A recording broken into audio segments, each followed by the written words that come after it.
बिस्मिल्लाहिर्रहमानिर्रहीम। अस्सलाम वालेकुम। आज 9 जून है और दिन है बुध का। इस्लामाबाद हाई कोर्ट में बहुत इंपॉर्टेंट समाअत हुई। 81 मिनट की ये समाअत थी जिसमें नवाज शरीफ के जो केसेस हैं उनके हवाले से डिस्कस किया जा रहा है कि उन केसेस का मुस्तकबिल क्या होगा।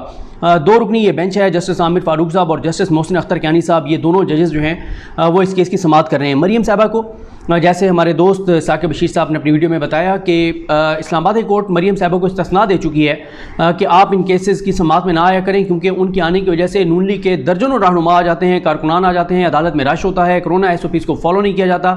लेकिन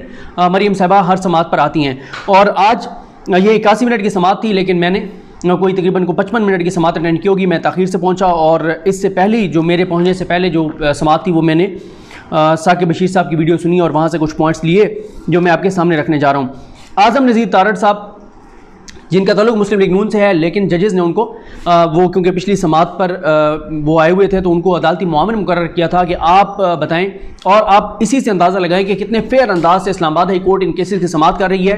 कि नून लीग से ताल्लुक़ रखने वाले आज़म नज़ीर तारड़ साहब को अदालती मुआविन मुकर्रर किया गया कि आप बताएं कि इस केस का मुस्तकबिल क्या होना चाहिए। बड़े फेयर अंदाज से ये सारी प्रोसीडिंग्स चल रही हैं, इसलिए मैं कहता हूं कि इन प्रोसीडिंग्स को ये जो बड़े बड़े हमारे टीवी टॉक शोज में बैठ के लोग अदालत को हरफ तनकीद बनाते हैं, ये ख़ास तौर पे नवाज शरीफ के केसेस में, उनको आके नवाज शरीफ के केसेस में खुद बैठना चाहिए। ख़ास तौर पे उसमें भी आना चाहिए था जब मोहसिन अख्तर कियानी साहब और आमिर फारूक साहब ने नवाज शरीफ को इश्तिहारी करार देने से पहले, मफरूर करार देने से पहले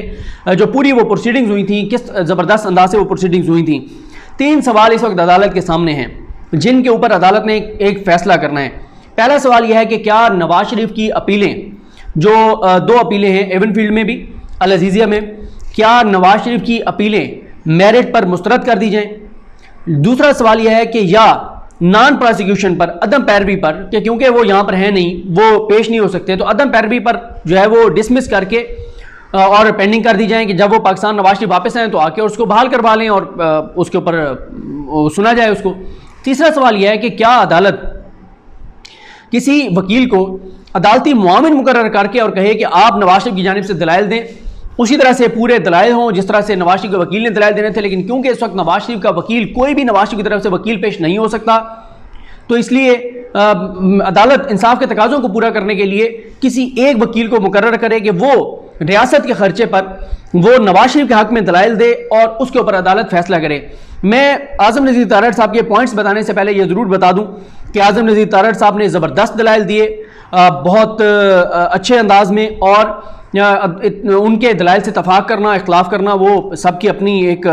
इख्तियार है, इस्तेकाक है, अदालत मानती है नहीं मानती, लेकिन बहरहाल वो पूरी तैयारी के साथ उन्होंने दलाइल दिए। साथ उनके अता तारड़ साहब और बाकी भी लोग मौजूद थे और उन्होंने अदालत को इस हवाले से असिस्ट किया। उनके दलाइल ये थे, और फिर मैं जांज़ेब भरवाना साहब पे भी आऊँगा, सरदार मुज़फ़्फ़र अब्बासी साहब, जांज़ेब भरवाना साहब, इरफान बुला साहब और वो नैब की सारी टीम भी मौजूद थी। उनका यह है कि उन्होंने कई अदालती केसेस का हवाला दिया, इन्होंने आज़म नज़ीर तारड़ साहब ने, कि मुल्ज़मान की अदम मौजूदगी में ट्रायल नहीं हो सकता, ट्रायल एब्सेंशियल नहीं हो सकता। और उसमें उन्होंने यह भी बताया कि जो अपील है, क्योंकि मोहसिन अख्तर कियानी साहब ने कहा ये तो अपील है, यहाँ पे एविडेंस तो रिकॉर्ड नहीं होना ना, एविडेंस तो वही है जो रिकॉर्ड हो गया है, अब तो हमने एक वकील को सुनना है इसके ऊपर। तो उनका यह था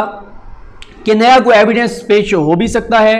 और दूसरा यह है कि जो अपील है वो कंटिन्यूएशन ऑफ ट्रायल है, तो इसलिए आज़म नज़ीर तारड़ साहब का था कि अपील भी उनकी नवाज शरीफ की अदम मौजूदगी में नहीं सुनी जा सकती। उन्होंने दहशतगर्दी के ख़तरनाक मुल्ज़मान के केसेस का हवाला दिया कि वहाँ पर भी यही हुआ कि उनकी अदम मौजूदगी में जो अपीलें हैं वो डिसमिस करके और उसको रख दी जाती हैं कि जब वो बाद में आएंगे तो उसके बाद उनको वो उस पर पेश होके सरेंडर करके और उसके बाद उनको सुना जा सकता है। उसके बाद उन्होंने कहा, आज़म नज़ीर तारड़ साहब ने, कि 10A, क्योंकि मोहसिन अख्तर कियानी साहब ने कहा कि ये तो अपील है, ये जो है वो ट्रायल नहीं है, तो उन्होंने कहा कि आर्टिकल 10A जो है फेयर ट्रायल का, जिसमें जिक्र है, वो लिमिट नहीं करता, वो अपील में भी है, वो ट्रायल में भी है, तो इसलिए यहाँ पे भी वो अप्लाई होगा। उन्होंने कहा आज़म नज़ीर तारड़ साहब ने कि किसी ऐसे एडवेंचर की तरफ आप ना जाएं, जजेस को कहा, जिस पर कल को क्रिटिसिज्म हो, आपको क्रिटिसाइज किया जाए। उन्होंने कहा कि अगर उन्होंने 2 मुमकिन चीज़ें कही। उन्होंने कहा अगर आप नवाज शरीफ की अदम मौजूदगी में केस सुन के और नवाज शरीफ को बरी कर देते हैं तो उससे क्या होगा, लोग अदालत पे बहुत तनकीद करेंगे, कहेंगे कि इतना वीआईपी प्रोटोकॉल, इतना वीआईपी ट्रीटमेंट कि वो नवाज शरीफ जो पाकिस्तान था ही नहीं, वो मौजूद ही नहीं था, उसके केस को अदालत ने सुन के और उसको बरी कर दिया उसकी अदम मौजूदगी में। दूसरा उन्होंने कहा कि अगर आप उसकी सजा को बरकरार रखते हैं तो फिर दूसरी तरफ से भी तनकीद आएगी अदालत के ऊपर कि एक शख्स मौजूद ही नहीं था, तो क्या ऐसी जल्दी थी कि अदालत ने लाजमी इसको सुनना था और अदालत ने सुन के और अदालत ने जो है उसकी सजा बरकरार कर दी। तो उन्होंने कहा दोनों सूरतों में अदालत के ऊपर तनकीद होगी। फिर उन्होंने कहा कि जब यह मामला सुप्रीम कोर्ट जाएगा, आप 70-80 घंटे लगाते हैं, सुनते हैं, कई हफ्ते कई महीने आप सुनते रहते हैं और आप इस नतीजे पे पहुंचते हैं कि नवाज शरीफ को जो है हम सजा बरकरार रखते हैं। नून लीग जाती है, इसको चैलेंज करती है और सुप्रीम कोर्ट उनसे वो इत्तफाक करती है और मामला दोबारा यहां पर भेज देती है कि रीहियरिंग की जाए। तो आपकी तो वो सारी जो आपकी जो आप समझे कि इतने दिन आपने लगाए, इतने हफ्ते लगाए, 70-80 घंटे आपने केस सुना, वो तो सारी ज़ाया चली जाएगी। दोनों सूरतों में हो सकता है। दूसरा ये भी हो सकता है कि आप नवाज शरीफ को बरी कर दें, नैब ऊपर जाए और फिर वो मामला नीचे आ जाए। तो उन्होंने कहा कि इसलिए आप ऐसी प्रैक्टिस ना करें जिसमें आप इतना टाइम लगाएं और कल को सुप्रीम कोर्ट जाके उससे मुख्तलिफ फैसला दे दे। फिर उन्होंने कहा कि लाखों केसेस पेंडिंग हैं अदालतों में, पहले अदालतों में तनकीद होती है, तो आप यही जो टाइम है वो किसी ऐसे और केसेस को दें जो पेंडिंग हैं। उसके बाद उन्होंने कहा कि अगर एक लम्हे के लिए हम ये कहते हैं कि आप सजा बरकरार रखते हैं नवाज शरीफ की, अगर आप सजा बरकरार भी रखते हैं तो वो इंप्लीमेंट कैसे होगी? जिसको आप सजा सुना रहे हैं वो तो मौजूद ही नहीं है पाकिस्तान में। आप तो यही होता है ना, अगर आप सजा सुनाते हैं और वो जेल चला जाता है, वो जेल आप किस पे उसको इंप्लीमेंट करेंगे जब वो बंदे यहाँ पे मौजूद नहीं है। उन्होंने कहा अगर 1-1.5 घंटे का केस होता तो मैं कहता कि आप जो मर्जी उसको सुन के फैसला कर दें, लेकिन यहाँ पे कई घंटे लगने हैं, दर्जनों वॉल्यूम्स हैं, हज़ार डॉक्यूमेंट्स हैं, तो कैसे होगा? उन्होंने फिर यही कहा कि सुप्रीम कोर्ट ने भी हमेशा डिले को इस मामले में कंडोन किया और ये वो सारा मामला। उन्होंने कहा कि अगर आप नॉन प्रोसिक्यूशन पे इसको जो है वो डिसमिस करेंगे तो इसमें किसी का नुकसान नहीं है। और उन्होंने कहा कि अगर आप ये नहीं करते और वही बात कि सुप्रीम कोर्ट में मामला जाके और फिर दोबारा हाई कोर्ट में आ सकता है, उन्होंने कहा कि हमारे लिए बड़ा तकलीफ होगा कि आप इसको डिसमिस कर देंगे, लेकिन जाहिर है आपने अपने हलफ के मुताबिक काम करना है। उन्होंने कहा कि अगर आप इसको नॉन प्रोसिक्यूशन पे डिसमिस करते हैं तो ये एक बैलेंस ऑर्डर होगा। फिर उसके बाद उन्होंने हयातुल्लाह केस का, उन्होंने इकरामुल्लाह केस का हवाला दिया, लेकिन जजेस ने हयातुल्लाह केस का हवाला दिया। तो हयातुल्लाह केस में उन्होंने कहा कि ये 189 पर पूरा नहीं उतरता, ये आजम नज़ीर तारड़ साहब ने कहा। आमिर फारूक साहब ने यह भी सवाल किया कि शरीक मुल्जमान का क्या होगा, यानी मरियम और कैप्टन सफदर का। उन्होंने कहा कि उनके तो पेंडिंग नहीं रह सकते। तो उस पर आजम नज़ीर तारड़ साहब ने कहा कि आप नवाज शरीफ का केस अलग करके इनको सुन सकते हैं, कानून उसमें रास्ता देता है। लेकिन जजेस ने यह भी सवाल किया कि एविडेंस तो एक ही है दोनों में, तीनों में, तो आप कैसे उस एविडेंस को अलग करेंगे? तो उस पर भी उन्होंने कहा कि कानून रास्ता देता है। इस पर उन्होंने कहा फिर अगले मरले में हम बात करेंगे कि इनका क्या होगा। पहले नवाज शरीफ के हवाले से अदालत किसी नतीजे पर पहुंचे कि नवाज शरीफ को क्या करना है। फिर उसके बाद उन्होंने अरशद मलिक केस का कहा कि एक केस में एवन फील्ड में अरशद मलिक का जो वो है, सॉरी एवन फील्ड में नहीं, अल अजीजिया में अरशद मलिक जो है उनकी ऑडियोज़ और वीडियोज़ का मामला है, उसको भी अदालत ने देखना है। फिर उन्होंने जस्टिस शौकत सिद्दीकी साहब की तकरीर का हवाला दिया, जो कल उन्होंने उनकी तकरीर पढ़कर और सुनाई गई और जो उनका बयान पढ़कर सुनाया गया सुप्रीम कोर्ट में, जिसमें वही था कि वो पुराने इल्ज़ामात, जो मैंने आपको बताया कि इल्ज़ामात पुराने हैं, बयानात पुराने हैं, नए अंदाज से उनको हाइप दी गई है और उनको वायरल किया गया है। तो फिर इस पर आमिर फारूक साहब ने उनको रोक दिया बात करने से और उन्होंने कहा कि जो चीज़ हमारे सामने नहीं है आप उस पर बात ना करें। आजम नज़ीर तारड़ साहब ने कहा कि जाहिर है ये मामला ठीक है, मैं बात नहीं करता, लेकिन ये चिमटे हुए इस मामले से, इस केस से, ये मामला डिस्कस तो होंगे, अवाम तो देख रही है, अवाम में तो डिस्कशन होती है, अवामी एक राय है, अवामी तासुर है। आमिर फारूक साहब ने कहा, जस्टिस आमिर फारूक साहब ने, कि हम पब्लिक परसेप्शन पे नहीं जाते, हमने कानून के मुताबिक काम करना होता है, हमने कानून के मुताबिक फैसला करना होता है। हमें ये इससे कोई सरोकार नहीं है कि सामने जो मुल्जिम है वो कौन है कौन नहीं है, हमने कानून के मुताबिक फैसला करना है। लेकिन इस पे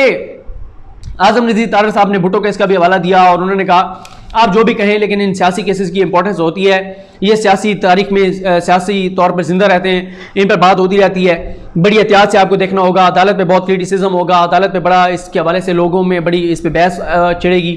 तो इसलिए आप ऐसा बैलेंस ऑर्डर करें कि अदालत को कोई नुकसान ना हो। उसके बाद जांजे भरमाना साहब ने दलाइल दिए। अब मसला यह कि एक तो अदालत खचाखच भरी हुई थी और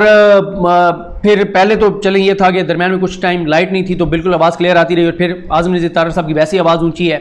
कुछ वो स्पीकर में भी बोल रहे थे, माइक में बोल रहे थे, तो आवाज़ ठीक आ रही थी। जांजे भरमाना साहब की जो दलाइल थे उस दौरान, क्योंकि एक तो नून लीग के कारकुनान का बड़ा मसला है, सब मरियम साहबा के सामने आना चाहते हैं, उनके सामने से गुजरना चाहते हैं, उनको सलाम करना चाहते हैं, आपस में लगे हुए होते हैं, तो बड़ा एक अजीब सी सूरत हाल होती है। तो मैं जांजे भरमाना साहब की दलाइल उस तरह से तो नहीं सुन सका, कवर कर सका कि सारे पॉइंट्स उनके समझ आएँ, लेकिन एक पॉइंट उनका बहुत इंपॉर्टेंट था जाज़े बरमाना साहब का। उनका पॉइंट यह है कि नवाज शरीफ को मफरूर करार देने के लिए, इश्तिहारी करार देने के लिए जो कार्रवाई इस्लामाबाद हाई कोर्ट में हुई, उस कार्रवाई के बाद अब इनकी अपीलें मेरिट पर डिसमिस होंगी, क्योंकि इस्लामाबाद हाई कोर्ट हमने देखा कि जितनी तफसील के साथ इस्लामाबाद हाई कोर्ट ने नवाज शरीफ का वो मामला सुना था उनको मफरूर करार देने के लिए, और उसमें नवाज शरीफ को मफरूर करार देने के लिए अदालत ने तमाम रास्ते इस्तेमाल किए, हर तरह से उनको नोटिस भिजवाए, उनके यहाँ वाले घर में भी, उनके वहाँ वाले घर में भी, उनके वकीलों को भी कहा, उनकी फैमिली को भी कहा, मीडिया पर भी चला, मीडिया में भी आया, हर जगह आया। तो इस पर नैब का मौक़िफ़ यह है, जाज़े बरमाना साहब का, सरदार मुजफ्फर अब्बासी साहब और उनकी जो टीम है, इरफान बुल्ला साहब और बाकी लोग मौजूद थे, उनका मौक़िफ़ यह है कि एक शख्स जो कि खुद अदालत के सामने आना नहीं चाहता, जो पाकिस्तान आना नहीं चाहता, जिसने अदालत की जमानत को मिसयूज किया, अदालत की जमानत के फैसले को मिसयूज किया, 8 हफ्ते के लिए इस्लामाबाद हाई कोर्ट ने उनको जमानत दी थी, वो बाहर चले गए, आए नहीं वापस, इस्लामाबाद हाई कोर्ट को बताए बगैर चले गए, ये सारे मामला, तो उसकी अपीलें मेरिट पर डिसमिस होनी चाहिए। ऐसे शख्स की अपीलें नहीं सुनी जानी चाहिए जो कि जानबूझ कर नहीं आ रहा, ना वो बीमार है ना कुछ, तो वो क्योंकि जानबूझ कर नहीं आ रहा तो अदालत को इसलिए उसको सुनने की जरूरत नहीं है, ना उसके इंतजार करने की जरूरत है, ना नॉन प्रोसिक्यूशन के ऊपर इसको डिसमिस करने की जरूरत है, बल्कि ऑन मेरिट उनकी अपीलों को जो है वो डिसमिस कर दिया जाए। तो इस हवाले से अब 23 जून को समाअत होगी। 23 जून को जिन अदालती फैसलों का हवाला दिया है जाज़े बरमाना साहब ने और नैब ने, उन केसेस को देखकर और उसके ऊपर जो उसके काउंटर आर्गूमेंट्स हैं वो सामने लाएंगे आज़म नज़ीर तारड़ साहब, और ये समाअत का हवाला है। और इसके ऊपर जो मरीम साहबा ने वहाँ अदालत के अंदर जो गुफ्तगू की और अदालत के बाहर जो गुफ्तगू की, उस पर नेक्स्ट वीडियो में बात करेंगे। मुझे अपनी दुआ में याद रखें। लकीम हम सबका हमें नासरो। अल्लाह हाफ़िज़।